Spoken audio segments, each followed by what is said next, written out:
Federico Berrueto, México. Director general de la firma Gabinete de Comunicación Estratégica, empresa que ganó el RIT Latino 2014 a la mejor casa encuestadora en español.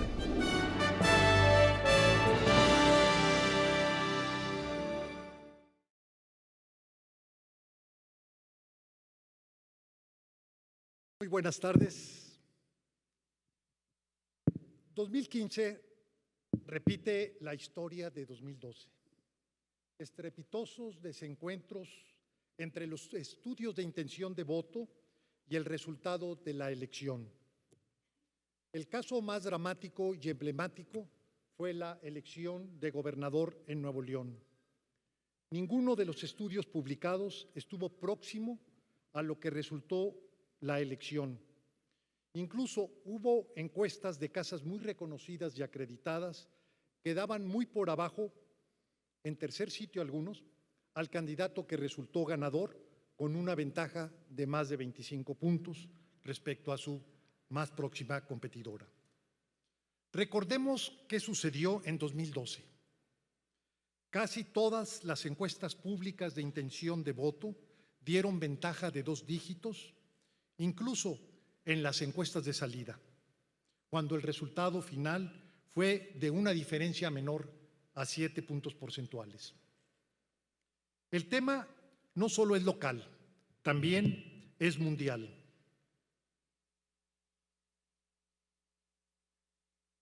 La polémica sobre la confiabilidad de las encuestas se ha acentuado a partir de los resultados inconsistentes con lo que ha ocurrido. Así se ha presentado en las elecciones intermedias de 2014 en Norteamérica, el referéndum en Escocia. En Israel las encuestas no mostraron la fortaleza del primer ministro Benjamín Netanyahu. Recientemente en la Gran Bretaña se ha iniciado una investigación por la falla de las encuestas públicas al no prever la ventaja de los conservadores. El pronóstico era de un resultado cerrado, mientras que la elección concedió una amplia ventaja a los conservadores. Todo esto ha sido muy embarazoso para las empresas encuestadoras y también para los medios que las publican. Cliff Sucking, expresidente de la Asociación Americana de Investigación de Opinión Pública, APOR, en editorial reciente en el New York Times, se ha referido al tema y advierte que la imprecisión es un problema estructural asociado a la irrupción de la telefonía móvil y a un aumento en el rechazo a ser encuestado, así como la sobreestimación de aquellos que revelan preferencia, pero que en realidad no van a votar. Mi postura es que no podemos ver la situación como parte del paisaje, con complacencia. Las casas que se equivocan sufren en su prestigio y como son muchas, incluso algunas muy reconocidas, llegamos a una circunstancia muy singular desde 2012. La credibilidad de las encuestas, independientemente de quién las realiza, está en su momento más bajo, pero no la situación económica de la industria. El mercado critica, pero no sanciona. Las encuestas llegaron para quedarse. Los medios las necesitan, son noticia. Su contenido genera lectores y auditorio. Es evidente que se seguirán difundiendo, aunque algunos medios como The Guardian en Gran Bretaña o periodistas como Ciro Gómez Leiva, quien conduce el programa radiofónico con mayor audiencia, han decidido mantener distancia a partir de la crisis de certeza de los resultados de las encuestas. También quienes están en estrategia y en el desarrollo de campañas de publicidad y particularmente las campañas electorales requieren de investigación cualitativa y cuantitativa. Una buena campaña no solo puede depender de la intuición del consultor, también son necesarios los datos duros que puede ofrecer la investigación. Las encuestas están y estarán en el centro de la batalla. Con o sin razón serán objeto de polémica. Los encuestadores debemos tener la piel dura y un trabajo que resista el análisis y el estudio riguroso. Las encuestas pueden errar, pero no deben tener deficiencias técnicas o metodológicas. Es válida la exigencia por mejores y más precisas encuestas, pero también hay que reconocer las dificultades que hacen que los estudios de aproximación, como son las encuestas, pierdan precisión. Desde hace tiempo he insistido sobre la necesidad de revisar de manera profunda la manera o la forma como se realizan las encuestas. Más aún, persisten problemas de fondo que difícilmente pueden resolverse, pero al menos deben reconocerse para evitar la simplificación y presentar resultados frágiles. Requerimos de un nuevo paradigma. Requerimos también evitar la simplificación y presentar resultados frágiles. Para las encuestas se requiere también una mayor honestidad para reconocer la gravedad del problema y disposición para mejores respuestas. Un diagnóstico de las razones originarias de esta crisis nos dan base para construir respuestas y soluciones adecuadas a la medida del problema. Tengo la convicción de que los errores en las encuestas públicas no están en una deliberada intención de presentar resultados a la medida de quien paga, sino la resistencia de entender que la forma convencional de hacer estudios de opinión simplemente ya no funciona, al menos para los estudios electorales o de intención de voto. Son tres los aspectos a destacar en este problema. Primero, la desconfianza. La sociedad mexicana se ha ido moviendo de manera consistente hacia una crisis de confianza. Este es un problema generalizado. No solo incluye a gobiernos, partidos y roles políticos, también a los medios de comunicación, a los órganos electorales, incluso a instituciones con gran ascendiente social han sufrido la merma, como es el caso de la escuela, la iglesia y las instituciones armadas. Comparto con ustedes un estudio que elaboramos hace algunos meses respecto a la confianza en instituciones, cargos, empresas y entidades. Aquí ustedes, en este estudio, simplemente lo que quiero es que valoren los colores.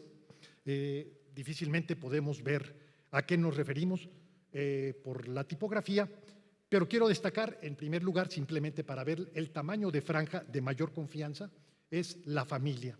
Y de ahí vamos viendo cómo la franja verde va disminuyendo de manera consistente. El segundo lugar lo tendrían las universidades públicas nacionales, los agricultores, la Marina, los médicos, Cruz Roja, Iglesia Católica, la Universidad Pública del Estado, el Ejército, los amigos, la ONU, Teletón, maestros, la Comisión Nacional de Derechos Humanos, etcétera. Pero vean ustedes la proporción de la franja verde respecto a la roja, y esto nos va dando una idea de que prácticamente la desconfianza es generalizada. La confianza es un problema que incluye a todos.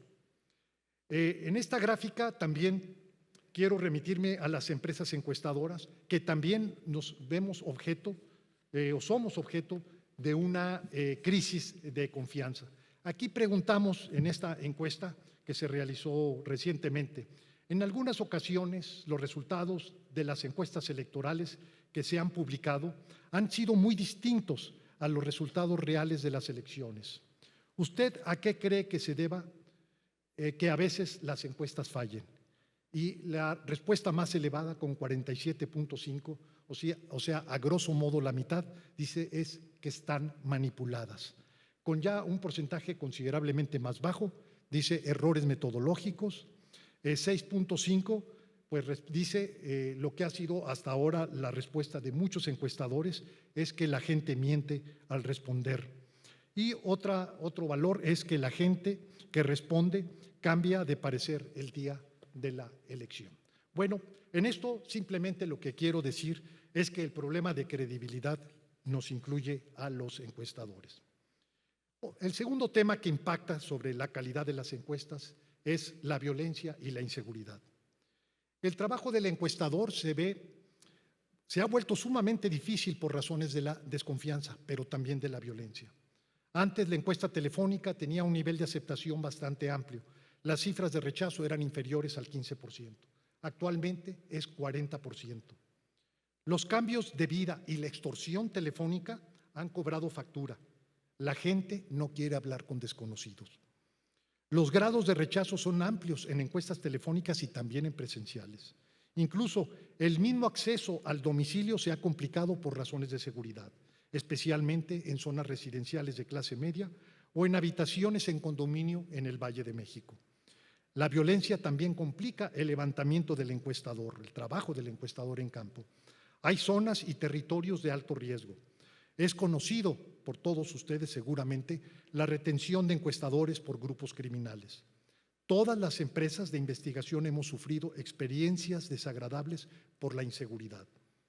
Una casa responsable debe desarrollar protocolos contra riesgos a su personal de campo, tales como plantear muestreos que den opción de modificar zonas de levantamiento sin alterar representatividad. De acuerdo al Instituto Nacional Electoral, antes IFE, en 2009 se reportaron poco más de 6,000 secciones de atención especial o de riesgo. En 2012 llegaron casi a 10,000 y para los comicios de 2015 se contabilizaron poco más de 12,000. Estas son secciones electorales de dificultad extrema para desarrollar las actividades de capacitación e integración de las mesas directivas de casilla y se concentran en Guerrero, Michoacán, Tamaulipas, Nuevo León y Jalisco. También hay que reconocer, al menos así lo demuestra el desarrollo normal del pasado proceso electoral, que casi en la totalidad del país se vive en condiciones de seguridad aceptables, aunque las zonas de riesgo siempre deben verse con precaución para no exponer al encuestador. Politización, este es el tercer aspecto que impacta en la calidad de las encuestas. Politización y descrédito de los estudios de opinión. Desde los comicios presidenciales de 2006, las encuestas de intención de voto se volvieron parte del debate de campaña. Los resultados publicados se disputan con ferocidad y esto tiene varias explicaciones. Las encuestas en sí mismas no dan votos, pero sí adhesiones estratégicas y financiamiento. Un candidato que va al alza o tiene ventaja, tiene más y mayores apoyos de toda naturaleza, aunque también hay que decir que en nuestra legislación el financiamiento privado está, en teoría, muy limitado o casi prohibido. En el campo de batalla, por los votos, las encuestas no solo son instrumento de decisiones para las decisiones estratégicas, también su uso y abuso las vuelve parte del arsenal estratégico, no solo para disuadir apoyos a los competidores, sino a los mismos adversarios.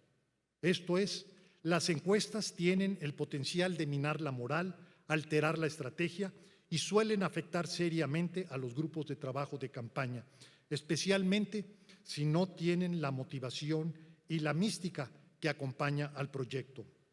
Aunque también una encuesta favorable tiene efectos negativos, particularmente porque puede generar un exceso de confianza y consecuentemente provocar una mayor pasividad y desinterés respecto a un equipo que se asume en cerrada competencia. La politización de las encuestas y lo errático de sus resultados ha llevado a los estudios y al conjunto de la industria al descrédito.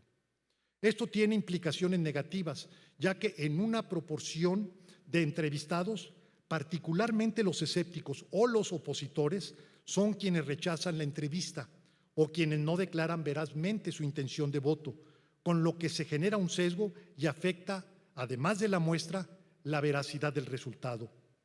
En las elecciones de 2012, los encuestadores encaramos una polémica respecto al tratamiento que debiera darse a la no respuesta en la pregunta de intención de voto. La mayoría de los encuestadores se pronunció por considerarla neutral. Esto es, que quienes no decían por quién iban a votar, en realidad eran abstencionistas, así lo decían o así lo asumían, o bien que votarían de manera semejante a quienes sí decían por quién iban a votar, de manera tal que, en su opinión, era legítimo hacer un recálculo, excluir a la no respuesta y con esto presentar un nuevo dato. Este tema se refiere a la publicidad de la intención de voto bruta, es decir, que tenga la no respuesta o bien la recalculada, es decir, la votación neta, excluyendo a quienes se niegan a compartir su intención de voto o que no han decidido. Cada casa tiene su tradición y técnica. Los medios, también debo decir, para simplificar la lectura, en algunas ocasiones eluden publicar la no respuesta y presentan el resultado recalculado, incluso en algunas ocasiones sin autorización del encuestador. El problema es que si la diferencia, a manera de ejemplo, entre el primero y el segundo lugar es de 9 puntos y la no respuesta conjuntamente con el no he decidido es de 30%, entonces la diferencia, si hago el recálculo, se incrementa de 9 puntos a 12 puntos. Nosotros en GC disentimos de tal consideración. Así lo hicimos público en un texto en la revista Nexos.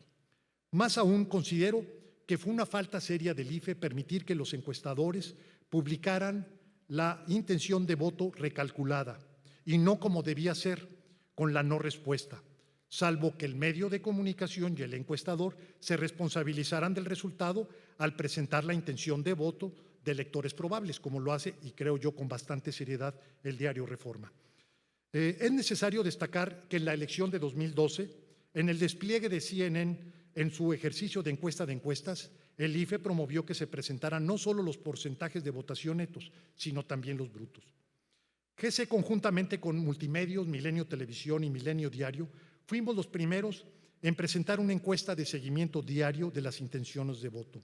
Fue en la elección del Estado de México de 2011.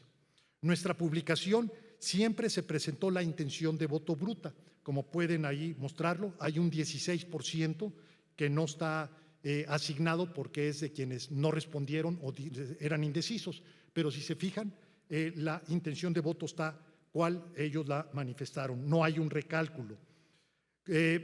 Lamentablemente, por razones no comprensibles, casi la totalidad de las encuestas de 2012 presentaron resultados de encuesta excluyendo la no respuesta. Es preciso recordar que GC no publicó encuesta para la elección presidencial por razones de ética, ya que trabajábamos para una de las partes en contienda. En nuestro estudio advertimos a nuestro cliente, la campaña del licenciado Peña Nieto, que la no respuesta casi en la mitad tenía simpatía por el licenciado López Obrador. De hecho, en nuestro tracking diario de intención de voto, proyectamos un eventual empate a mes y medio de la elección, cuando las encuestas públicas decían que había una diferencia mayor a 14 puntos. Este tema fue destacado en un artículo que fue de quien fue por algún momento estratega de la campaña del licenciado López Obrador, Luis Costa Bonino. La experiencia de las elecciones en Nuevo León revelan un problema semejante, como también ocurrió en 2010 en Sinaloa. En ambos casos hay una subestimación de la ventaja del candidato opositor, en buena parte porque alguna proporción de los encuestados no responden o no lo hacen de manera veraz. En ambos casos hay un voto que se oculta, esto es, en este caso, de priistas que han decidido votar por un candidato que no es el de su partido. De hecho, es en los comicios de 2010 en donde encontramos un incremento de la tasa de error más elevada de las encuestas públicas con el resultado electoral. Así aconteció en Hidalgo, Durango, Oaxaca, Puebla y Veracruz, aunque Puebla no fue el caso, al menos respecto a nosotros, que fuimos la única casa que dio o que anticipó el triunfo de Acción Nacional y en alianza con el PRD. Mi hipótesis sobre la subestimación generalizada de la intención de voto para el candidato independiente Jaime Rodríguez en la pasada elección de Nuevo León corresponde a una proporción considerable de votantes afines al PAN o al PRI que tenían decidido votar por el candidato independiente, pero que no querían hacer público el sentido de su intención o voto, como quedó también demostrado en las encuestas de salida. Al respecto, hay dos temas de actualidad que es preciso abordar por su impacto en la calidad de las encuestas. Es el tema de los candidatos independientes y el descrédito de los partidos. Ambos remiten a una misma cuestión, la crisis del conjunto del sistema de representación, partidos políticos, órganos legislativos y la representatividad de los funcionarios públicos. Si vemos aquí una encuesta donde dice, hacemos la pregunta con dos opciones. Una opción es, el país está gobernado por unos cuantos intereses poderosos que trabajan para su propio beneficio. 8 de 10 encuestados están de acuerdo con esa afirmación. Y solo 15.8 dicen, el país está gobernado para el bien de los ciudadanos. Tenemos también este otro dato, que es el que ya había mostrado de la confianza en las instituciones. Lo que ven ahí destacado con amarillo es lo que tiene que ver fundamentalmente con la política o las elecciones. El valor más alto lo tiene El INE, donde solamente el 13% confía. Es una encuesta de 6,000 casos. Tenemos los datos regionalizados, los van a poder ver en nuestra página web y también en nuestra aplicación. Más adelante les daré los datos. Le sigue el gobernador de su estado y luego ya vamos viendo cómo están los otros valores: el Tribunal Electoral de la Federación, el presidente municipal, el Senado de la República, la Cámara de Diputados, viene abajo las televisoras y los medios de comunicación, sindicatos en general, y a mero abajo prácticamente ya en la base de la tabla, los partidos políticos. Los candidatos independientes han superado la expectativa estrictamente legal, que es la de garantizar el derecho al voto. Precisamente por el desprestigio del sistema de partidos, su arribo a las elecciones ha sido disruptivo. Si eres tan amable, Jesús, presentarnos las gráficas que preparamos de candidatos independientes.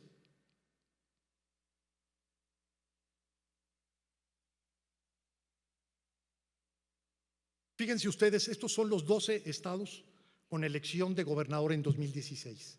Y ahí ustedes pueden ver los datos de usted le daría oportunidad de gobernar su estado a un candidato independiente y vean, los valores son abrumadores.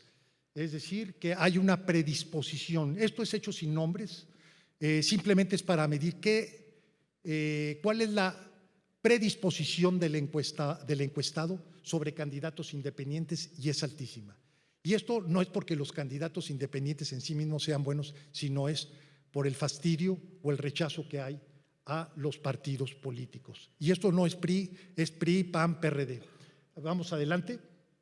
¿Qué confianza le merecen los candidatos independientes respecto a los partidos políticos, o los candidatos de partidos políticos? Y vemos nuevamente más confianza o menos confianza. Todas las barras azules son de más confianza, y es un dato nuevamente de los 12 estados que van a tener elección de gobernador el próximo año. Pueden ver ustedes ahí las siglas, corresponde a qué partido es el que está gobernando ese estado. Vamos a la siguiente gráfica. Esto es una información sobre intenciones de voto. Esto es en Puebla.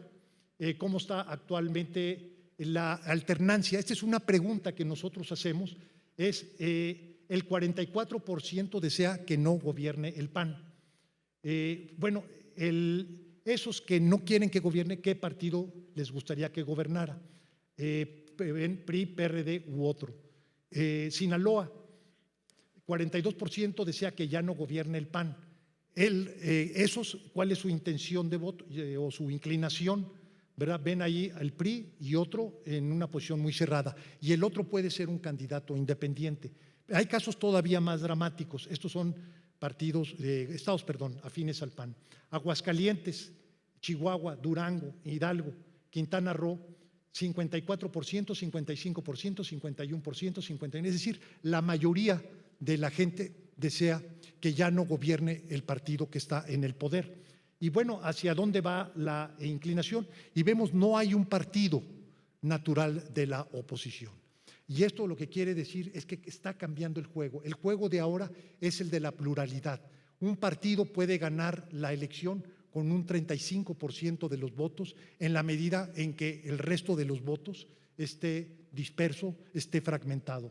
Vamos hacia la siguiente lámina y nuevamente vemos ahí Tamaulipas 52, Tlaxcala 55, 56, 65 en Veracruz. Ya no desean que gobierne el partido en el poder, pero nuevamente vemos cómo no hay un solo partido que sea el que concentre la oposición. Y esto lo que nos dice es que el juego electoral ha cambiado de manera dramática. En las elecciones de Nuevo León, Jaime Rodríguez logró imponerse con amplia ventaja sobre el PAN y el PRI, hecho revelador a partir de la larga tradición bipartidista que caracteriza a la entidad. Lo que estamos viviendo actualmente es la crisis de los tres grandes partidos históricos y su vulnerabilidad electoral. Tienen ahí una gráfica donde comparo los valores de 2009, 2015 en términos de volumen de votos. Deben también aquí incorporar que el padrón ha crecido, que la lista nominal ha crecido, y sin embargo tenemos una disminución del PAN, una disminución del PRI, y en el caso del PRD 2009-2015 prácticamente es el mismo dato. Sin embargo, si nos remitimos a la siguiente gráfica, que en la comparación 2012-2015, van a ver ustedes ahí la disminución dramática de los tres partidos respecto a la elección de hace 3 años.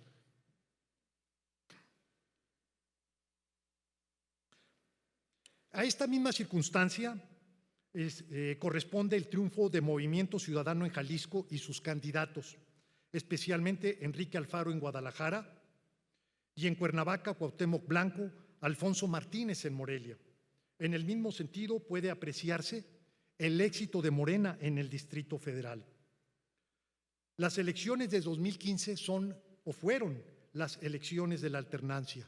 2016 parece proyectarse la misma circunstancia. Lo positivo de este proceso disruptivo es que el voto se vuelve el motor del cambio y este se procesa en las urnas. Lo negativo se refiere a los candidatos independientes.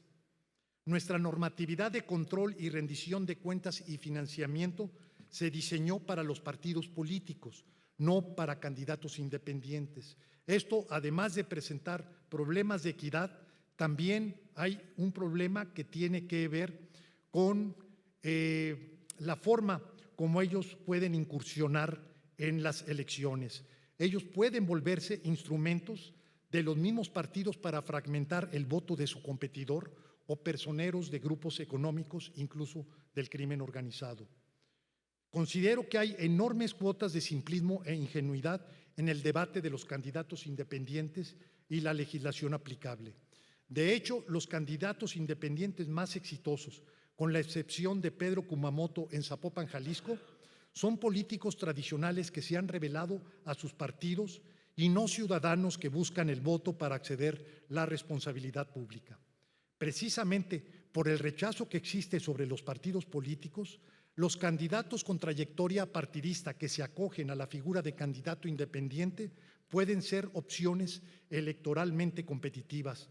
Así, la oferta que prevalece no es propiamente positiva, sino simplemente presentarse con no ser más de lo mismo. Esto significa que la forma se radicaliza igual que la oferta, lo que implica un incremento de la ya de por sí excesiva demagogia electoral. Los candidatos independientes sí pueden mejorar el sistema de representación e imponer mayor presión al sistema de partidos para que éste evolucione. En otras palabras, urge y se requieren mejores partidos, y todo lo que contribuya a este propósito es positivo. Una democracia fuerte y sólida supone un régimen de partidos cohesionado y representativo. Este debe ser el objetivo del proceso reformador. Presento aquí 2 gráficas. La primera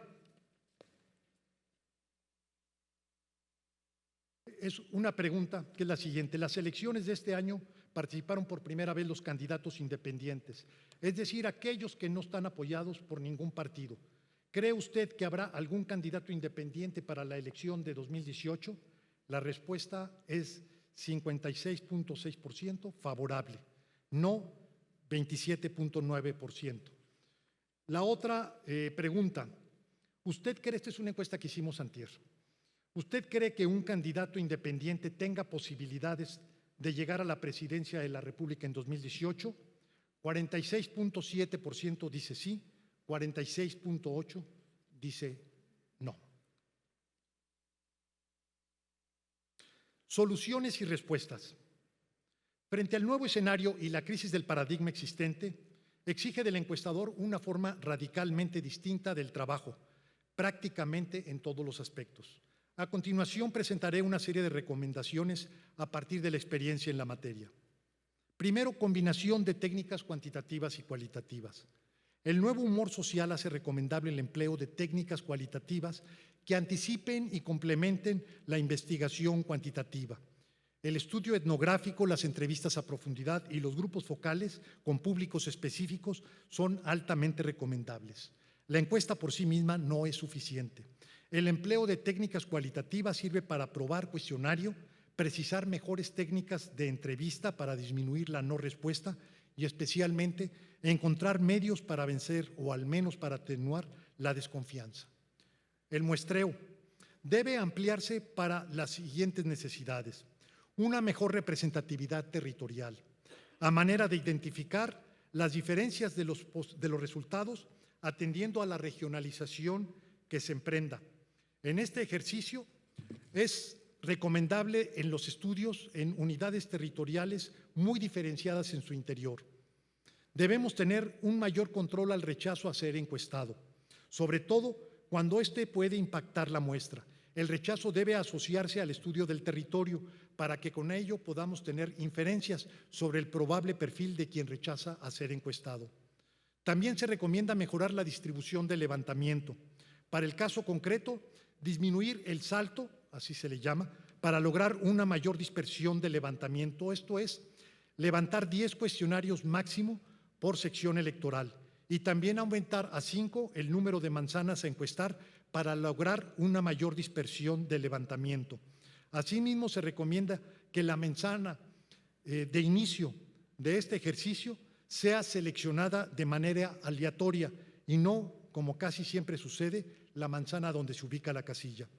Otro de los aspectos a considerar es el que permite obtener mayores elementos para definir target precisos en función de la volatilidad, clases latentes, encuestados con respuestas inconsistentes, además de la caracterización demográfica convencional como es edad, género, nivel educativo, socioeconómico. Tercer elemento para mejorar las encuestas: campo y tecnología. El trabajo de campo debe realizarse bajo nuevas premisas.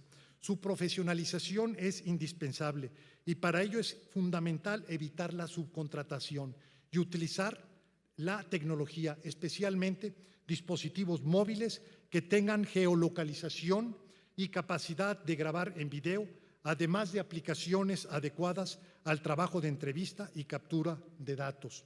Las formas convencionales de entrevista también deben modificarse, emplear más tiempo y evitar el pago por encuesta levantada.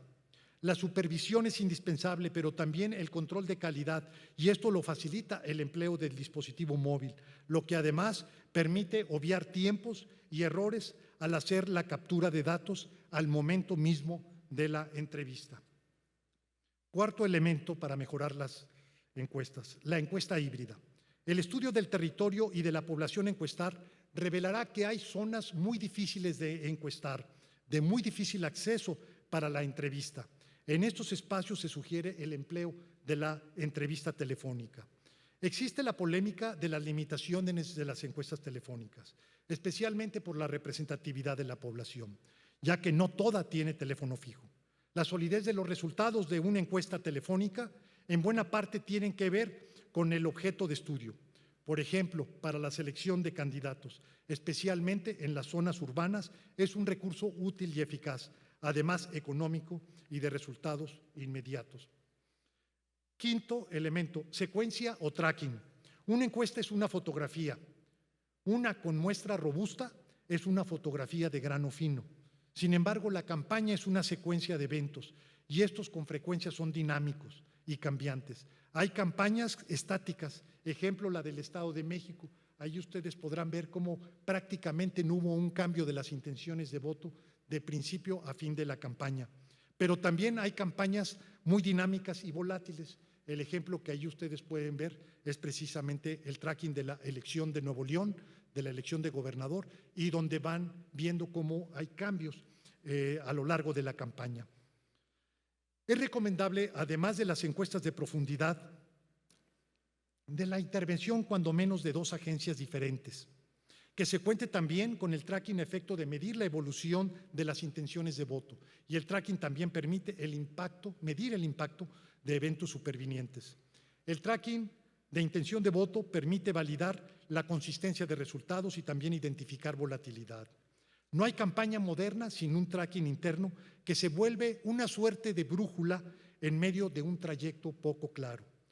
Recomendable que el tracking sea semanal al inicio de una campaña y que sea diario en la etapa final. Cuestionario. El sexto elemento. Una buena respuesta invariablemente supone una buena pregunta. Los cuestionarios electorales conceden excesiva importancia a la intención de voto. Los resultados deben acompañarse con un ejercicio de consistencia. Esto es, que la respuesta de intención de voto sea congruente con las respuestas que se dan en otros reactivos. Este mismo ejercicio debe emplearse para identificar la inclinación de quienes no responden o se declaran indecisos. Uno de los recursos a emplear es el relativo al ánimo de alternancia. Ya lo presenté a ustedes. Esto es preguntar si las personas están dispuestas a votar por el mismo partido o coalición que gobierna o elegir a otro, si es el caso, y precisar qué partido o candidato es el otro. En este mismo sentido es necesario medir el ánimo opositor. Esto es, identificar la proporción de los electores a quienes lo que motiva es votar en contra de un candidato o un partido, de tal manera que su voto lo define no una opción, sino que es el que pueda derrotar a dicho partido. Creo que en elecciones presidenciales, la del 2000 se equipara a esta afirmación, en buena medida también la elección de gobernador de Puebla y de Oaxaca pasadas también tienen este mismo sentido. Con esta información se puede obtener con una buena muestra, precisión sobre el target, clases latentes, nivel de volatilidad y especialmente las diversas motivaciones que inciden en la definición del voto. Estos aspectos se vuelven cruciales para la estrategia de comunicación. Séptimo elemento y final, reporte de resultados. Los resultados de un estudio deben ser complejos, aunque la tentación por lo simple siempre estará presente. Es evidente que el interés se reduce a la intención de voto. Sin embargo, como ya se dijo, el resultado pocas veces es confiable si de lo que se trata es de emplearlo como aproximación de la intención de voto y en su momento como pronóstico del resultado de la elección. Una cifra es una abstracción y si no se entiende lo que representa puede llevarnos al error. Por ejemplo, la intención de voto por un partido o un candidato no es homogénea. Hay una proporción de decididos que no van a cambiar. Hay una proporción también de frágiles o volátiles y unos más son los contradictorios. Esto es, que sus respuestas no son consistentes. Ejemplo, voto por el candidato del partido en el gobierno, pero rechazo al gobierno y además me inclino por la alternancia. Especial atención debe darse a la masa de electores volátiles. Esto es, que pueden cambiar de intención de voto y que podrían volverse a favor del candidato, o los volátiles propios que podrían migrar hacia el principal adversario. Información al respecto debe estar en el centro de la atención del resultado. ¿Cuántos son? ¿Cómo son? ¿Qué los mueve en términos de oferta? Además, ¿cómo se informan? El contenido básico de un informe de clima electoral debe pasar de manera tentativa y no limitativa por los siguientes aspectos. Ánimo social, indagación de los sentimientos profundos que permean en el electorado y que pueden determinar su comportamiento electoral, particularmente usando escalas resentimiento-agravio versus conformidad-desagravio, calidad de vida, cultura cívica y electoral, continuidad versus cambios, razones, demanda social, imagen y posicionamiento de personajes claves, imagen y posicionamiento de partidos políticos, intención de voto, hábitos informativos. El contenido enunciado se debe traducir en informaciones apoyadas con análisis estadísticos multivariados. Las encuestas no solo están en el centro del debate electoral, son parte de los derechos políticos de los ciudadanos asociados al derecho a la información. Son estudios de aproximación. Sus condiciones de realización óptima no dependen solo de la metodología y de la destreza del encuestador, también influye el entorno. Es para mí un privilegio y una oportunidad muy singular la que me ofrece y mucho agradezco a la prestigiada publicación Campaigns and Elections de compartir con ustedes estas reflexiones en este generoso espacio de la maravillosa ciudad de Puebla. Por sus atenciones, muchas gracias.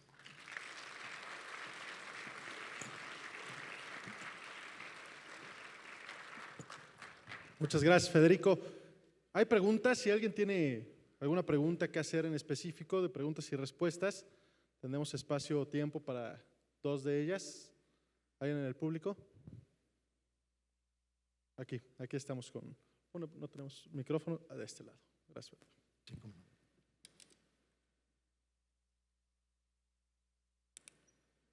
Buenas tardes. ¿Se escucha? Sí, perfectamente. Pendientes. De los candidatos independientes. De sus riesgos es la entrada del narcotráfico en filas o que los apoyen. Yo creo que ese problema está latente en partidos políticos y en todas las esferas de nuestro país, desgraciadamente. No creo que tengamos que solamente dejárselo a los candidatos independientes. Sí. No sé cuál sea tu opinión, ¿no? Sí, coincido, pero hay una diferencia que no es menor, que la normatividad de control es exhaustiva en el caso de los partidos políticos. Por ejemplo, los partidos políticos tienen una responsabilidad patrimonial que tiene que ver con las prerrogativas. Lo pongo simplemente a manera de ejemplo. Pero si ustedes han tenido oportunidad de estar familiarizados con el detalle al cual están sujetos los partidos políticos. Déjenme explicar. El sistema electoral mexicano, desde sus orígenes, hizo de los partidos políticos los actores principales, no son los candidatos. Quienes rinden informes financieros de gasto y origen de las campañas son los partidos políticos. De hecho, los candidatos no tienen representación ni en el Instituto Nacional Electoral ni en los órganos electorales. Entonces, el sujeto de obligación son los partidos políticos, de manera tal que el partido político, en teoría, se vuelve el actor regulador de lo que pueden ser sus candidatos y la infiltración que pudiera haber, vamos a suponer, en casos extremos del crimen organizado. El problema de los candidatos independientes es que todavía no se ha desarrollado esa normatividad. O sea, la solución obviamente no es de que no haya candidatos independientes, no, que la misma normatividad aplicable para controlar o para supervisar el origen y el gasto, el origen de los recursos y el gasto de los candidatos de partido también sea aplicable a los candidatos independientes. Y esto eventualmente a lo que nos va a ir moviendo es a tener un sistema mixto.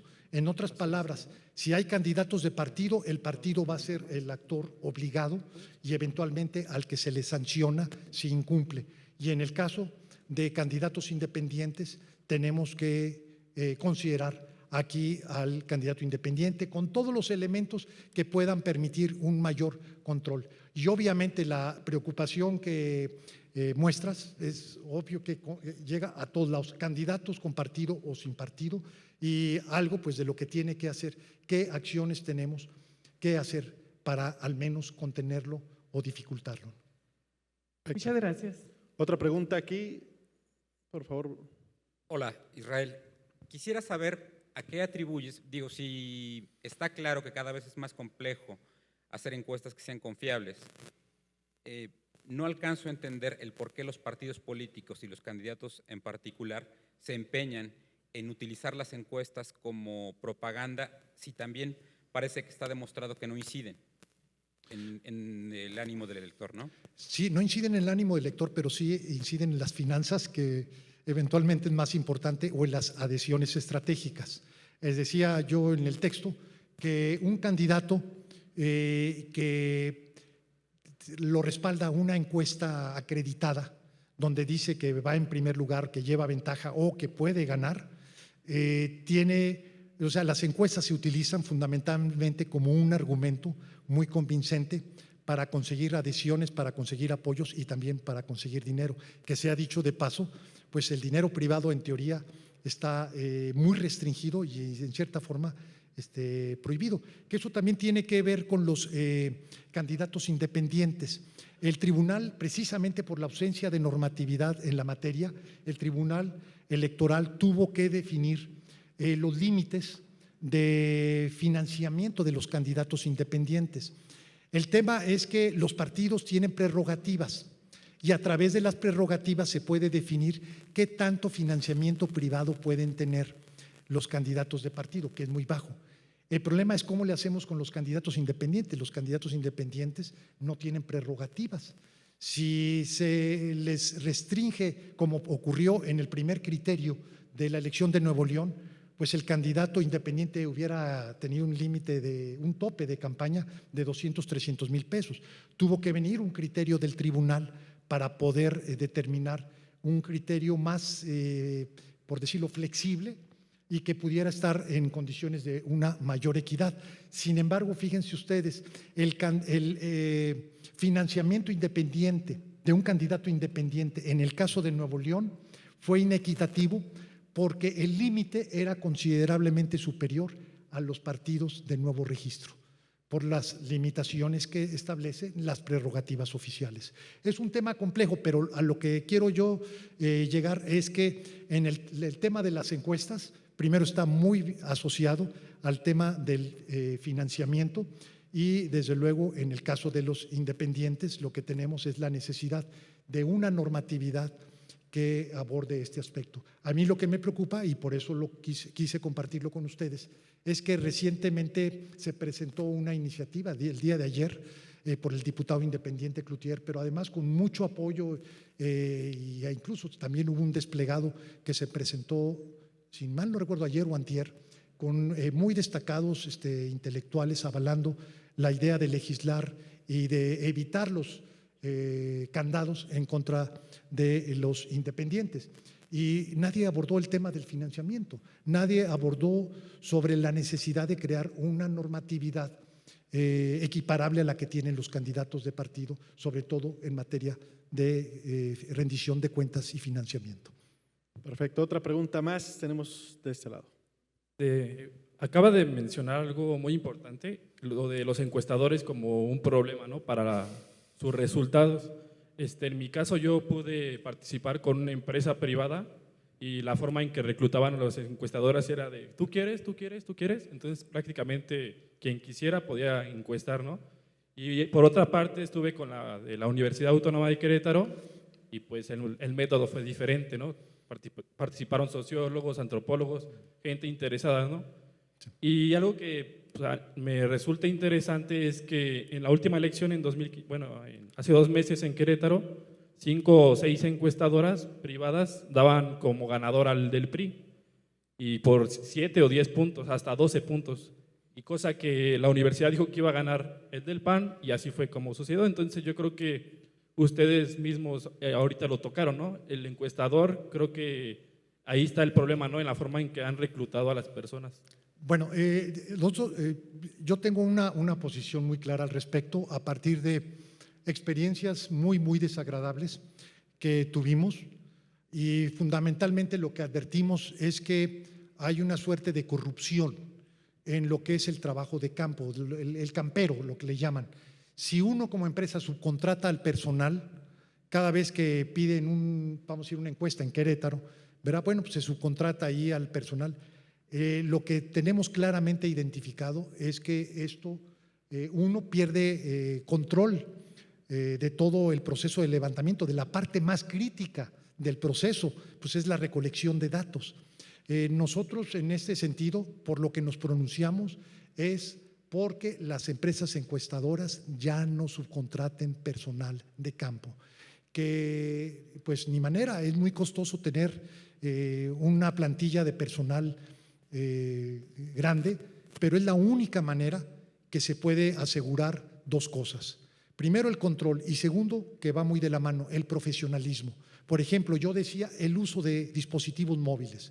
Cuando tú haces una muestra y tienes que enviar a una persona a una zona muy difícil de encuestar, a una zona muy difícil de levantar, de hacer el cuestionario, pues esta persona, si tú tienes un instrumento de control, puedes saber que efectivamente a través de la geolocalización que ahí levantó la encuesta. Si es personal subcontratado y simplemente te vas de palabra y según esto con una supervisión del trabajo de campo, lo que puedes exponerte es que simplemente el trabajo no se realiza de manera adecuada. De manera tal que sí consideramos que para el trabajo de campo ya no debe emplearse personal subcontratado. Perfecto, una última pregunta para ya dar paso a la siguiente charla. Federico acá. ¿Dónde? Muchas felicitaciones. Gracias. Samuel Aguilar. Gracias. Alejandro, ojalá y nos pudieran compartir la información, ya dejamos los correos todos nosotros para Todas las pláticas, aprovecharlo. los videos y las presentaciones llegarán a sus correos, así que hay que dejar su correo en las mesas que están en la entrada y también sus teléfonos, si fueran tan amables. Pero bueno, la pregunta, por favor. Sí, quisiera compartirles que es muy importante para mí la cuestión de las encuestas, los muestreos, porque el resultado de esto nos han permitido tomar algunas acciones para corregir el rumbo de la campaña o por dónde vamos. Y en muchos de los casos, afortunadamente, los resultados arrojados coincidieron con la elección constitucional, cosa que nos enorgullece. Pero la pregunta son dos, Federico. Sí. La primera, ¿en qué momento recomiendas oportuno, en qué momento de la campaña recomiendas oportuno aplicar 1, 2 o 3 encuestas? Bueno. En el mejor momento para tomar esa herramienta y nos sirva en la toma correcta de decisiones. Y segundo, según tu experiencia, ¿en cuántos días el electorado tiene definido ya el rumbo de su voto? ¿O cuántos días antes de la elección todavía puede moverse? Gracias. Bueno, muchas gracias, Samuel. Bueno, en primer término, lo mínimo que yo recomendaría para lo que es la encuesta en vivienda, es decir, una encuesta a profundidad, sería al principio, a la mitad y al cierre. Al principio, sobre todo, la encuesta tiene una utilidad, cómo planear toda la estrategia de comunicación. En el segundo es a media campaña para hacer la validación y eventualmente alguna corrección estratégica. Y la tercera, pues para saber cómo se perfila el resultado y sobre esta base qué correcciones deben hacerse. Te voy a decir cuál es el problema que estoy viendo, Samuel, en esto y cómo yo recomiendo corregirlo. Que el tiempo que se lleva entre el levantamiento y reporte de resultados, si se hace de manera convencional, se llevará 10, 12, 14 días. Y si vemos la duración de una campaña, es un resultado obsoleto. De manera tal que mi recomendación es también por el dispositivo móvil. El dispositivo móvil te permite, por ejemplo, lo siguiente. Tú puedes decir, quiero esa encuesta de Querétaro. Envías al personal de campo, incluso sin cuestionario. Mientras te pones de acuerdo en el cuestionario. Ellos ya llegan, ya tienen la muestra, ya están incluso en sus distintos lugares y una vez que te pones de acuerdo, ellos ya tienen el cuestionario. Estamos hablando del segundo día, a partir del momento que decidiste tú tener una encuesta. Y al momento ya dependerá del tamaño de muestra, del tamaño de personas que estén en tu operativo. Si son 35, 40, nosotros enviamos 60, 80. Con esto te permite aproximadamente levantar 20 casos por encuestador. Esa sería una buena productividad. De manera tal que tú puedes, en 2 días de levantamiento, tener ya para la noche del segundo día el resultado preliminar. En otras palabras, te puede llevar 4 días entre la decisión de que quieres encuestar y el dato ya de la encuesta. Pero esto solamente lo puedes hacer si tienes tecnología, si tienes tus dispositivos móviles. Es una cuestión fundamental, pero esto yo lo que también le recomendaría mucho a partir de la experiencia propia, lo que es el tracking de intención de voto. El tracking se te da una idea, no es un instrumento de medición precisa de la intención de voto. El objetivo del tracking es medir las tendencias de voto. Y esto pues es fundamental cuando estás en campaña. Si las tendencias son estables, si hay variaciones, eventualmente si hay un caso, un debate, un error, un evento de impacto que te permita medir si efectivamente está teniendo ese impacto que uno presume o asume que tiene. Hay muchos rumores en la campaña, por ejemplo, el de campañas de desestabilización del equipo contrario, se hacen telefónicamente, se tiene el directorio de los 50 a 100 colaboradores y se les hacen llamadas muy agresivas, muy hostiles a sus números telefónicos residenciales. Y al día siguiente, en el cuarto de guerra de esa campaña, creen que hay una campaña arrolladora negativa por la vía telefónica y simplemente lo que hubo son 50 llamadas muy bien dirigidas para desestabilizar o para desmarcar el sentido de la campaña del adversario. O sea, ese tipo de cosas, ¿cómo se pueden resolver? A través del tracking. Si ves, oye, las agujas no están cambiando, son estables, entonces quiere decir que no hay propiamente una campaña generalizada que esté modificando las intenciones de voto. Muchas gracias, Federico. Muchas gracias por estar presente con nosotros, por ayudarnos. Un aplauso, por favor, para él.